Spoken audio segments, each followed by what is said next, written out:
cada hora, ¿verdad? Ay, sí. Ay, muchas gracias ahí, ¿no? Creo que Edwin lo hizo, ¿verdad? Gracias. Ya se me había olvidado, ¿verdad? Sí, gracias, ¿verdad? Sí, sí se grabará, ¿verdad? Ahorita. Entonces, bueno, estamos hablando del tiempo, ¿verdad? Del pilar número 6. Y esta escritura, Efesios 5:16, dice, aprovechando bien el tiempo, porque los días son malos. Aquí esta escritura es muy importante porque tiene una palabra que es kairos, ¿verdad? Es una palabra muy rica en el idioma original, ¿verdad? Esta escritura habla de kairos, ¿no? Aprovechar bien el kairos, ¿verdad? Hay otras palabras en el griego para hablar de hora, ¿verdad? ¿Y qué es la otra palabra, no? ¿Verdad? Que se utiliza, aprovechen bien esta hora, ¿verdad? Hablando como del tiempo literal. Pero aquí kairos tiene algo más.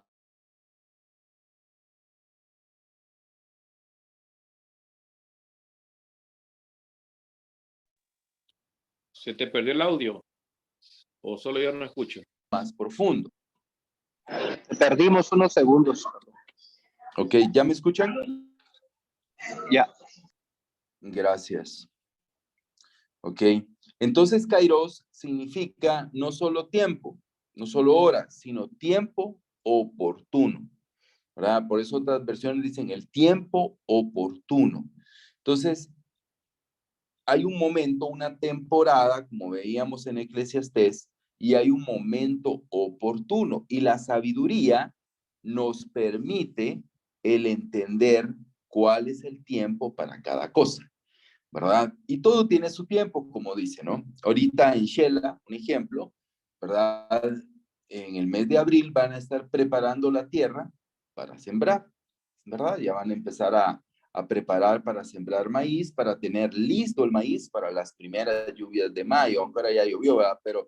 Pero para las primeras lluvias de mayo, ¿no? Y hacen, pues los religiosos hacen algo que le llaman las rogativas, ¿verdad? Que rezan para que llueva. Pero hay un momento oportuno, no van a sembrar en noviembre, ¿verdad? Porque si sale el maíz en las heladas de estos meses, se quema, ¿verdad? No tiene caso. Entonces, todo tiene un tiempo oportuno y un liderazgo sabio entiende los tiempos, es lo que nos explicaba. La definición, el tiempo, tiene dos áreas, y es la secuencia y las etapas, ¿verdad? Como en las matemáticas hay una secuencia y hay etapas. También en cómo transcurre el tiempo, los minutos, los segundos, las milésimas, hay secuencias y hay etapas. Entonces, el tiempo trata de esto, de entender cuáles son las secuencias, cuáles son las etapas, y poder entender en qué tiempo estamos, ¿verdad? Y poder ver en qué tiempo estamos. No solo se trata de ahorrar tiempo, de no, que es correcto, pues, pero no de no voy a gastar mi tiempo en redes sociales, ¿verdad? No voy a gastar mi tiempo en ver videos, en ver videos cortos, ¿verdad? Y no voy a gastar tiempo en TikTok, ¿verdad? No voy a gastar tiempo en ver partidos, no voy a gastar tiempo en eso, ¿no? Entonces, no solamente trata de eso, sino se trata de entender el tiempo. Y al entender el tiempo, entendemos cómo debemos de actuar, cuál debe ser nuestro liderazgo. ¿Recuerdan a Jesús cómo entendía bien los tiempos? Decía cosas como aún no es mi hora. ¿Ah? Entonces entendía bien los tiempos, sabía, estaba entendiendo las secuencias y las etapas. Aquí vemos una escritura, Marcos 4, del 27 al 29, hablando del contexto de la siembra y la cosecha. Jesús decía también, el reino de Dios es como un hombre que echa semilla en la tierra y se acuesta de noche y se levanta de día y la semilla brota y crece. ¿Cómo? Él no sabe. La tierra produce fruto por sí misma. Primero la hoja, luego la espiga, después el grano maduro en la espiga. Y cuando el fruto lo permite, él enseguida mete la hoz, porque se ha llegado el tiempo de la siega. Entonces vemos que hay una etapa en todo, hay una secuencia. Y aquí lo dice el versículo 28. Primero dice, va la hoja, luego viene la espiga, luego viene el grano maduro. Está hablando definitivamente del trigo, ¿no? ¿verdad? Y luego viene la espiga y cuando el fruto lo permite, pues ya es sacada de la hoz y es sacada. Entonces, él hablaba en este tema principalmente y decía, cuando algo pasa por etapas, las necesidades y las cualidades cambian dinámicamente, ¿verdad? Entonces, cuando algo pasa por etapas, hay necesidades y cualidades cambiantes, ¿verdad? Cuando no podemos tratar los ministerios siempre de la misma manera, ¿verdad? ¿Por qué? Porque están viviendo etapas. Hay etapas y la sabiduría trata de nosotros discernir en qué secuencia, en qué tiempo o en qué etapa está nuestro ministerio o nuestra vida o nuestros discípulos. Entonces es muy importante entenderlo. Y él lo aplicaba al discipulado, ¿verdad? A las etapas de discipulado. Y él hablaba de 4 etapas del discipulado, hablando del tiempo. Y cómo podemos aplicar esta idea de la secuencia y de las etapas. Hay una etapa que nutre, para nutrir, hay otra etapa de entrenamiento, hay otra etapa de coaching y hay otra etapa de compañerismo. Son 4 etapas que Mark nos enseñó, ¿verdad? Que en cuanto al discipulado, no todas las personas están en la misma etapa. No todas las personas están capacitadas para recibir alguna de estas etapas. No todas las personas están en entrenamiento, no todas las personas están en una etapa de compañerismo, no todas las personas están en una etapa de coaching o en una etapa del discipulado de nutrir. Hay etapas y hay secuencias. El entender esto nos ayuda a manejar bien los tiempos y a tener mayor sabiduría. ¿De qué se tratan estas 4 etapas? La primera, bueno, lo voy a leer algunas escrituras que hablan de las etapas. 1 Corintios 3:2 dice, les di a beber leche, no alimento sólido, porque todavía no podían recibirlo en verdad, ni aún ahora pueden. Entonces, Pablo habla de que ellos no estaban en una buena etapa. Entonces, que él no podía darles una clase ahí de apologética súper compleja, porque ¿para qué? Ellos no iban a entender nada. Entonces, voy a hablarles de lo básico, ¿verdad? Entonces, él veía con claridad la etapa en la que la iglesia estaba. No era una iglesia joven, hermano, ¿verdad? La iglesia de Corinto, cuando se escribió la carta, por ahí tendría ahí ya llegando a 2 décadas o más. Entonces, pero había una etapa ahí en la que lamentablemente ellos estaban viviendo. Primera de Pedro 2:2 dice, deseen como niños recién nacidos la leche pura de la palabra, para que por ella crezcan para salvación, ¿verdad? Tiene la misma idea de etapas en la cual vamos a tratar de manera diferente cada circunstancia. Entonces, la primera etapa es nutrir, la etapa más básica. ¿Quiénes están dentro de esa etapa? ¿Quiénes deben de estar dentro de esa etapa? Primero, los recién convertidos, los recién bautizados. Ellos están en una etapa donde se debe de nutrir sus vidas, donde sus vidas deben de ser bombardeadas, ¿verdad? Y llenarlos de nutrientes espirituales, de leche. ¿Para qué? Para que, como dice la escritura de Pedro, crezcan. Lamentablemente, no en todos los casos, pero a veces hay mucha intensidad en la etapa de conversión. Se le ve al estudio todas las semanas, se le da seguimiento, hay tiempos de oración, ¿verdad? Se le pregunta qué está leyendo, cómo va, pero se bautiza y cae a un grupo de personas que están en otra etapa. Y estos hermanos no están en una etapa de seguimiento constante. Y él cae a ese grupo. Entonces, ¿qué pasa? Deja de nutrirse. Por eso cada vez vemos menos recién bautizados o jóvenes cristianos que crecen rápidamente. ¿Por qué? Porque se les deja de dar ese seguimiento. Entonces, Mark decía, los recién bautizados, ellos deben de tener seguimiento constante, acompañamiento semanal por un buen tiempo en su vida. Entonces, porque están en una etapa de nutrir, una etapa de nutrir. Entonces, también dentro de esa etapa deben de estar los apáticos. A veces decimos, yo no quiero saber nada de los apáticos, ¿verdad? No quiero saber nada de las personas apáticas. Entonces, y se van dejando, ¿verdad? Ellos, y se van dejando porque son los críticos, porque son los que dan trabajo, porque son los que no son constantes.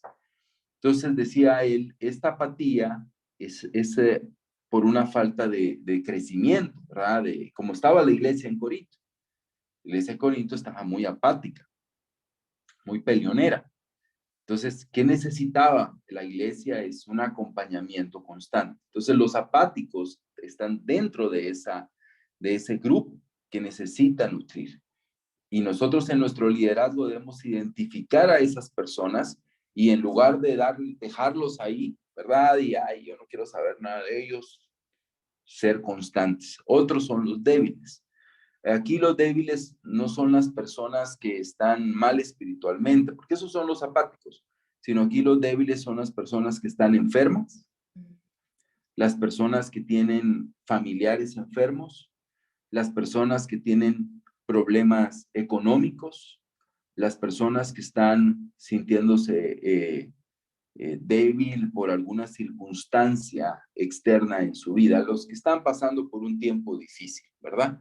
Entonces, son personas débiles, no tienen tal vez una mala actitud, no tienen tal vez un mal corazón, pero están pasando por un tiempo difícil.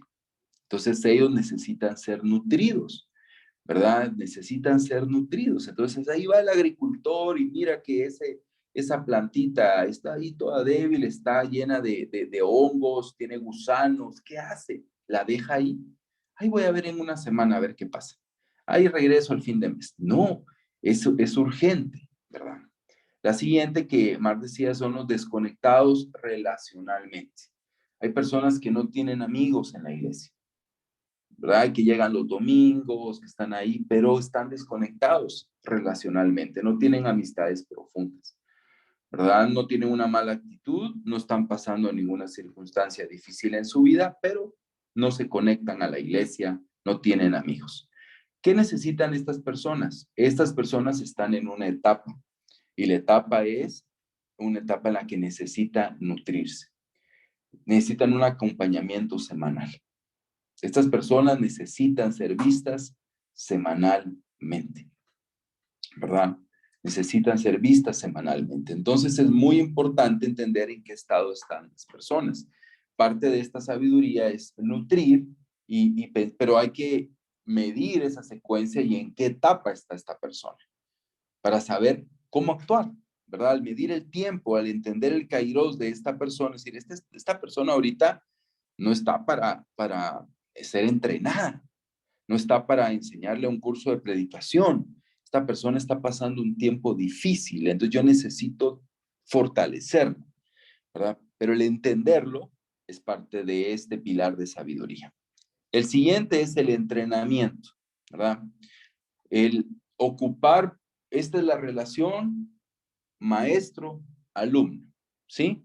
Una relación en la que la persona está en un entrenamiento, buscando llevar a esta persona a otro nivel. Ok, primero, decía Mar, una persona que va a entrar a esta etapa de entrenamiento tiene que tener deseo, ¿sí?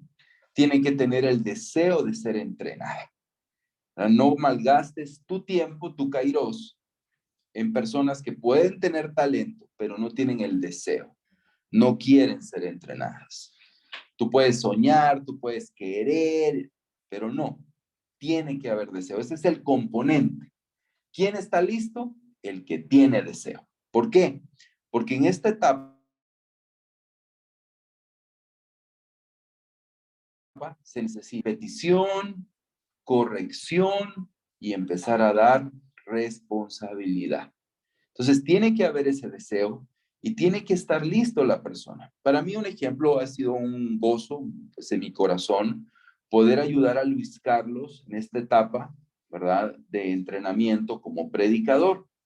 Para mí ha sido una alegría muy grande. Él estuvo en un curso de predicación hace, creo que 2 años o 1 año. Y él está en esta etapa de entrenamiento. Entonces, para mí es muy alentador. Uno, porque tiene el deseo de aprender, tiene el deseo de convertirse en un buen predicador. Y yo veo cómo él aplica todo.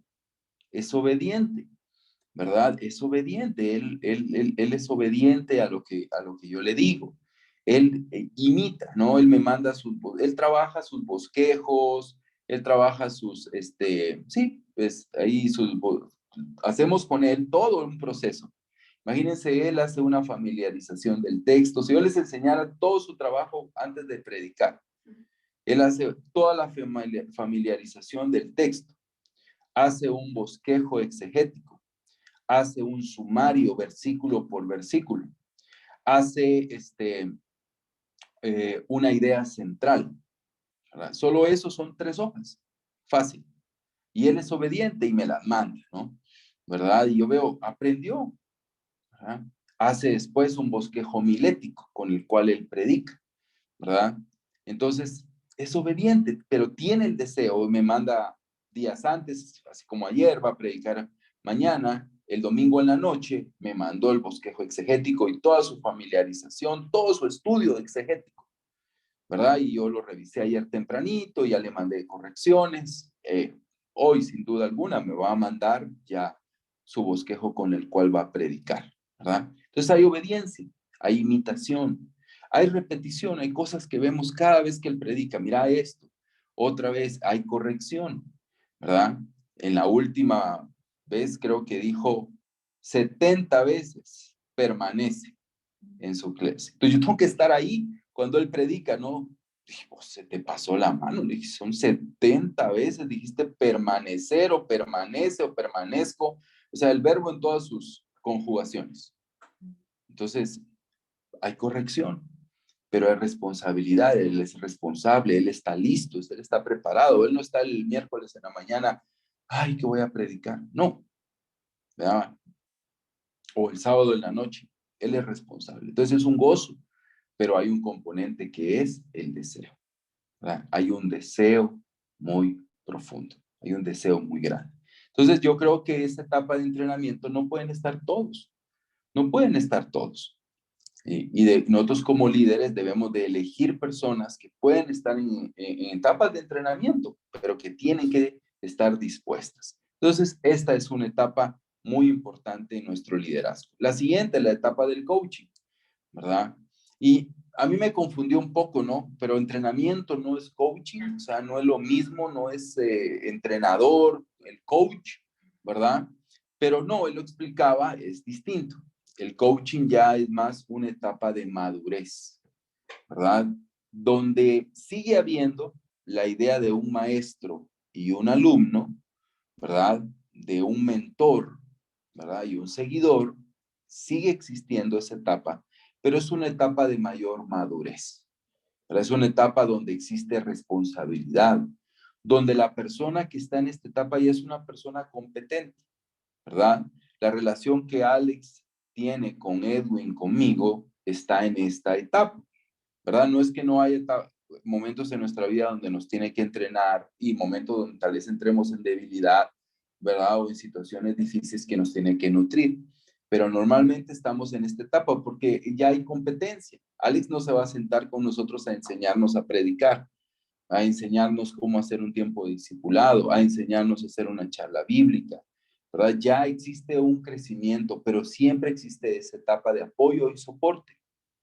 Ya en esta etapa del coaching ya existe sabiduría, existe experiencia, pero también en esta etapa debe de haber humildad y contabilidad.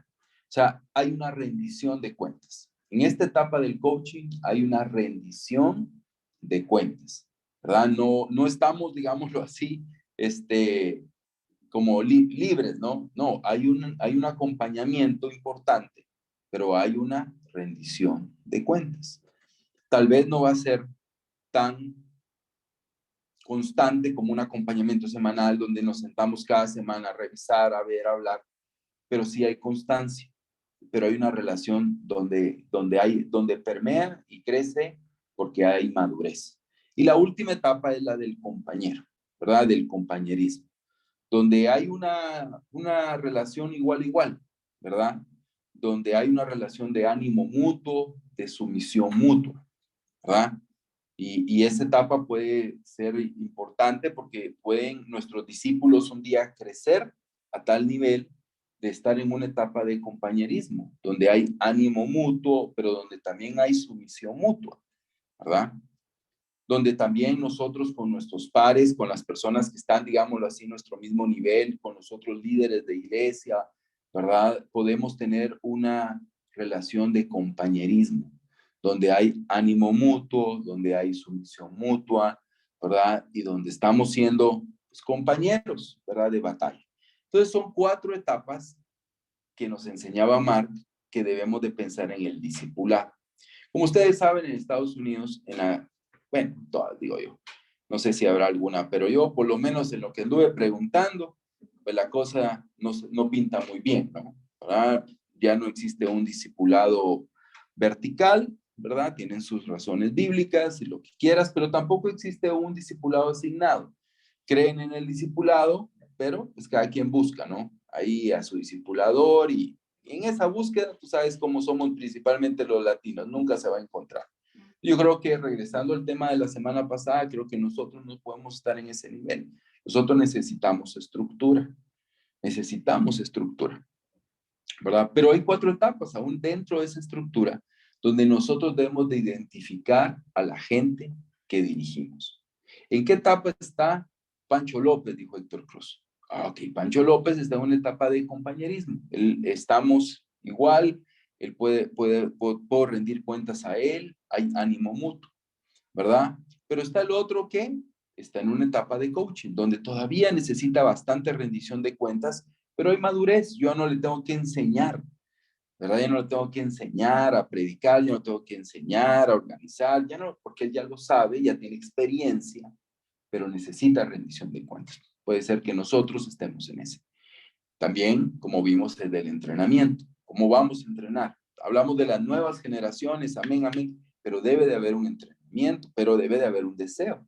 ¿Quién va a ser la persona en la que voy a invertir mi kairos para poder ayudar? Y la gran mayoría de la iglesia, lamentablemente un buen grupo, está en la etapa de nutrir. Entonces necesitamos invertir con el resto de líderes en esa etapa. Pero yo debo identificar. Entonces, este es un ejemplo muy práctico en cuanto al discipulado y en cuanto a cómo vamos a manejar. Entonces, yo les animo a que, un ejemplo, los jóvenes cristianos sigan teniendo reuniones semanales, sigan dentro de esta etapa de nutrición, ¿verdad? Constante, no sé, tal vez un año más, donde constantemente los hermanos que están enfermos, los hermanos que están débiles, ¿verdad? Hablábamos de un hermano en nuestro ministerio que está enfermo, tiene una enfermedad, pues, letal, ¿no? Pero esa enfermedad lo ha llevado también a enfermarse espiritualmente. Entonces, hablábamos con su líder la semana pasada, vamos a hablar con uno de los pastores de nuestra región, y decir, tenemos que hacer un plan de verlo semanalmente. No podemos, él necesita acompañamiento constante. Si no, lo vamos a perder, se va a perder, ¿verdad? Entonces necesita acompañamiento. Entonces tenemos que identificar, cada caso es diferente.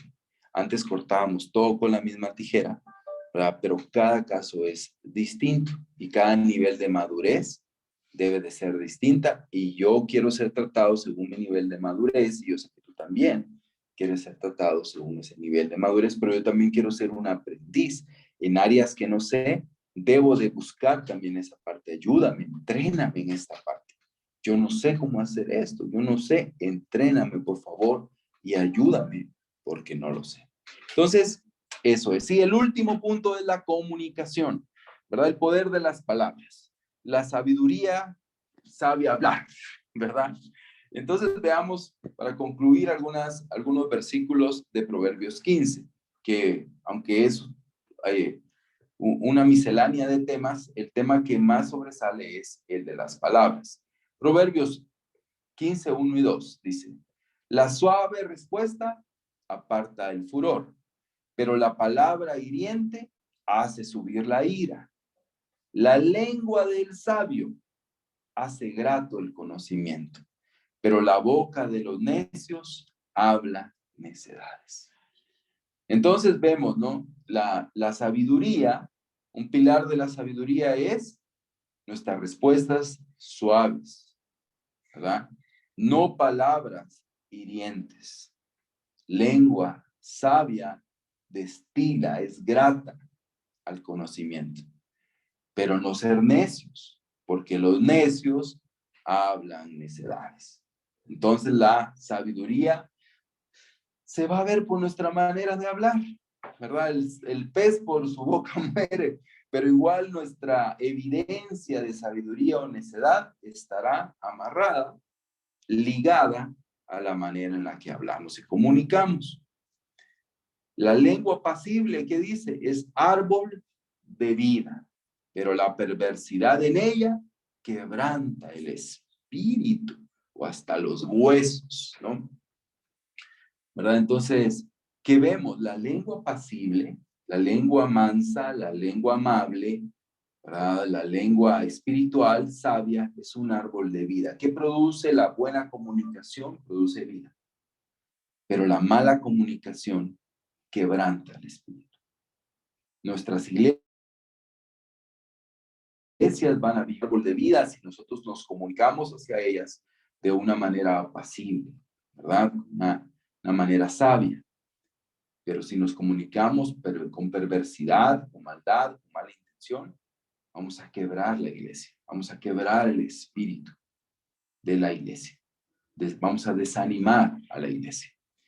Y bueno, dice, los labios de los sabios esparcen conocimiento, pero no así el corazón de los necios. A mí me gusta el versículo 7 porque este proverbio es este capítulo de Proverbios es un proverbio de contrastes. La parte de arriba, la primera oración o la primera parte del proverbio es más explicada por la segunda parte. Normalmente esa es la dinámica. Hay una correlación y contraste entre uno y otro. ¿Verdad? Son esos proverbios. Pero aquí contrasta los labios de los sabios. ¿Con qué lo contrasta?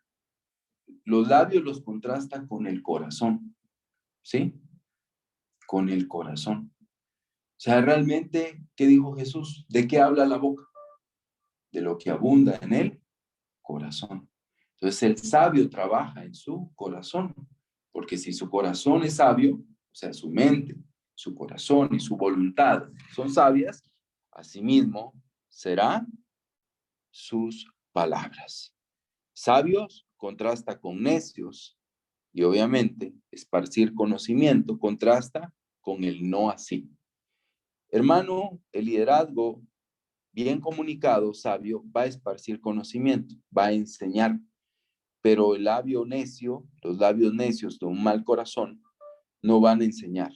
Pueden hablar de la Biblia, pueden predicar de la Biblia, decir cosas de la Biblia, pero no van a esparcir enseñanza, no lo van a hacer. Hermanos, esto es lo que vimos en estas semanas sobre los pilares de sabiduría. Muy desafiantes, pero también para mí creo que son muy prácticos. Les animo, por favor, a que puedan tomar un tiempo en la semana, donde tomen una decisión en cada uno de estos pilares. Piensen si estuvieran construyendo una casa, que estuvieran construyendo un salón, si estuvieran construyendo un templo, ¿verdad? Griego, donde con claridad los 7 pilares sostienen el techo, todo el resto de la estructura, entendiendo que si un pilar falla, los otros 6 pilares difícilmente, en cuestión de presión, cuando haya presión, sostendrán la estructura. Pensemos de esa manera y tomemos decisiones en cada uno de los pilares. ¿Y qué tarea para esta semana? Piensa en cada pilar. ¿Cómo puedes desarrollarlos, mejorar y crecer? Espero que sea de utilidad, ¿verdad? Yo, pues, estamos compartiendo ahí las clases, pero les voy a compartir las presentaciones. ¿Ah? ¿Para qué? Para que ustedes las puedan revisar. Ahí está casi que la mayoría de información y puedan actuar, podamos actuar para crear una cultura de sabiduría, para que la gente diga, el líder de mi iglesia es un líder sabio y está ahí porque es sabio. Dios lo puso ahí No porque sabe hablar o habla bonito, porque es un gran líder, no. Está ahí porque es una persona sabia y su sabiduría fue una de las razones por las cuales Dios lo puso ahí. Hermanos, que Dios les bendiga.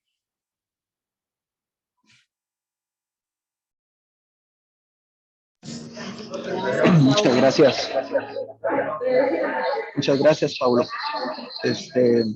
Creo que solo habría que corroborar que se terminen de subir las clases, ¿verdad? En el YouTube y compartir el enlace ahí en la página de Facebook para que puedan verlo. Creo que en ese grupo de Facebook se encuentra